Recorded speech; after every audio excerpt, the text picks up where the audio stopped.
Well, that ended up being a cliffhanger on that last video. I didn't really intend for that to be, but the relationship between the angle and its intercepted arc always depends on where the vertex of the angle is located. So you need to be asking yourself, where is the vertex of the angle? If the vertex of the angle is the center of the circle, then remember that's called a central angle. And that is the last one on your chart here. That means that the angle and the arc are equal to each other. So the central angle is equal to its arc. If your vertex is on the circle, then remember that is an inscribed angle, and that angle is half of its intercepted arc.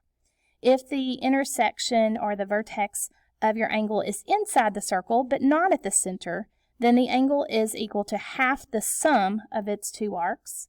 And if it's outside the circle, it's half the difference. So all of them involve 1/2 except for the central angle. The central angle is simply equal to its arc. So make sure you know the relationships based on where the angle's vertex is located.